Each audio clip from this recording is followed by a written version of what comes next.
Ukraine has already started planning presidential elections and a referendum on a peace agreement with Russia, as the United States administration has set conditions to hold such a vote by May 15th. Therefore, President of Ukraine Volodymyr Zelensky will officially announce the holding of elections in Ukraine on the anniversary of Russia's full-scale attack on Ukraine. Moreover, another round of negotiations will take place on that date, where, as Zelensky himself stated, they plan to discuss the issue of territory and the creation of a free economic zone in Donbas. And then they say a referendum and elections can be announced. This information was reported today by the Financial Times, citing its sources among both American and Ukrainian officials. In Europe, they stated that now is not the best time for elections. Considering that no specifics have been voiced at the negotiations so far, and Russia is doing everything it can to manipulate and disrupt the talks. Zelensky himself stated in the evening that it's the first time he's heard that Ukraine is preparing elections,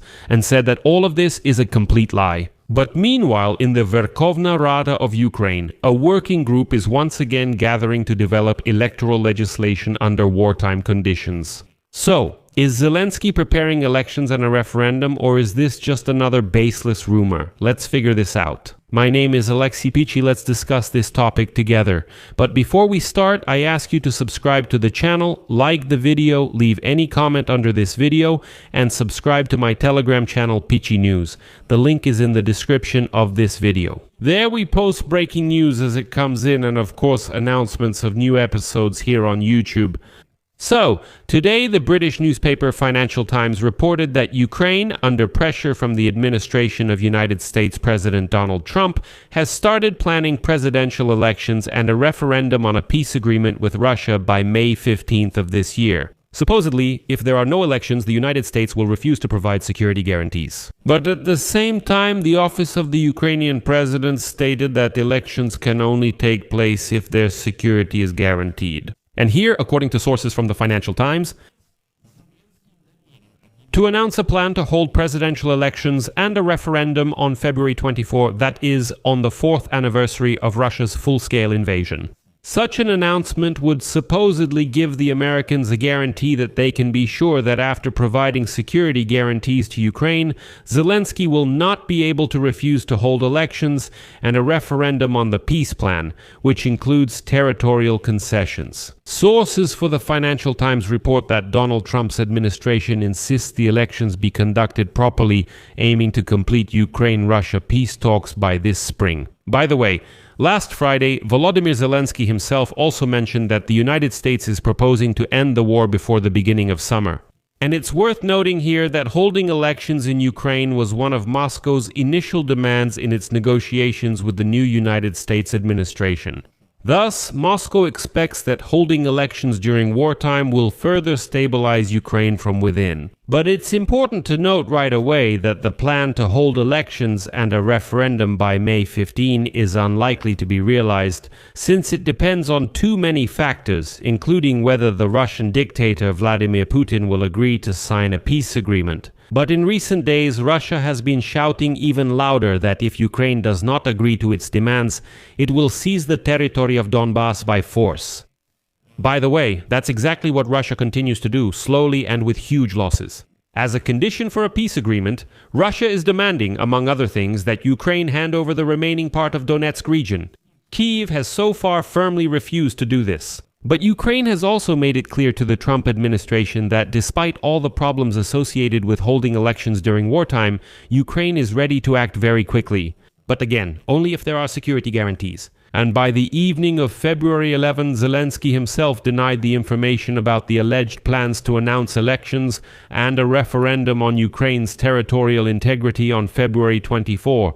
And I'll quote him further, "This is the first time I'm hearing about this. I've said many times regarding elections, we hold elections only when there are all the necessary security guarantees. The issue of elections is raised by various partners of Ukraine, but Ukraine itself has never raised it. But we are, of course, ready for elections. I've said that it's very simple to do. Establish a ceasefire, that is, stop the fighting, and there will be elections. So, it's a matter of security." February 24 is a very significant date, 4 years of full-scale war. It's a large number of people who have defended our country, who have given their lives, and since February 24 every day, they continue to defend their country. I could never do what you're asking about, so February 24 can never be an announcement. People of any elections, you know that America has raised the issue of elections, so I don't want to go into details. No, they are not threatening to withdraw security guarantees and are not linking the elections to security guarantees. But then the question arises, what is the Financial Times article based on? And here, it can be assumed that the Financial Times sources are basing their information on future plans for peace negotiations. Volodymyr Zelensky himself said that the third round of negotiations with Russia and the United States will take place, and this time the delegations will go not to the Emirates but to the United States. And right now, the American proposal for resolving the territorial issue is on the table, which involves creating a free economic zone in the Donetsk region. But, as Zelensky stated, both Kyiv and Moscow are skeptical about this plan. Nevertheless, this could become a solution to the territorial issue, which still remains unresolved. And by the way, this issue is the last obstacle to signing a peace agreement. Well, like, if this issue of the free economic zone is resolved, then the agreement can be finalized, a referendum can be held, and peace can be signed. But that's how things appear in an ideal world, not in the real one where Russia tries to disrupt talks and makes new demands. Well, for example, the issue of a ceasefire and its monitoring also remains unresolved. As Zelensky stated, the talks with the Russians and Americans in Abu Dhabi were focused on the mechanisms of the ceasefire and on how the United States of America would monitor it. However, the negotiators were unable to finalize the details without political decisions at the highest level. And as Zelensky stated, quote, "The Russians have one wording, we have another, and the Americans have a completely different one." Well, the newspaper Financial Times, which stirred up all the fuss today about the elections and the referendum, relies on different information. They pointed out that in March and April, the Verkhovna Rada of Ukraine will be working on changes to the laws necessary for holding elections during wartime, while, by the way, Ukrainian legislation currently prohibits any elections under martial law, meaning it's supposedly not allowed to hold them. By the way, it's not only in the Ukrainian constitution. All European countries state that elections can't be held during wartime.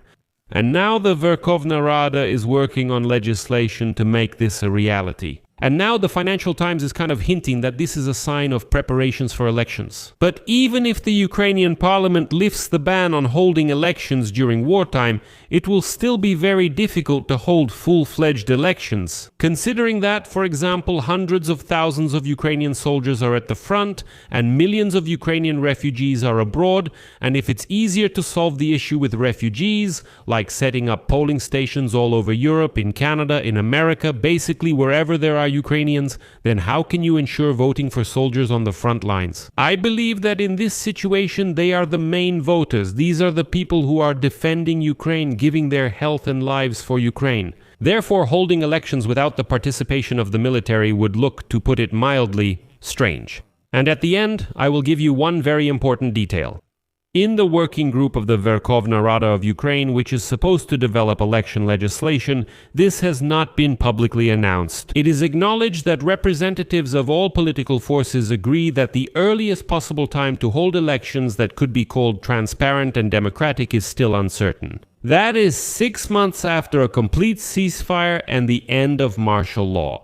So I think the Financial Times journalists really exaggerated. They are clearly out of touch with what is happening in Ukraine. And accordingly, there are no elections on the horizon. The issues are at the front. In short, share your opinions and conclusions in the comments under this episode, subscribe to the channel, hit the bell, and don't forget to like. If you found this episode useful or interesting, you can support our YouTube channel with your donation or subscription using the links and details in the description of this video. I would appreciate any support from you. That's all for now. Take care of yourselves. Goodbye, everyone.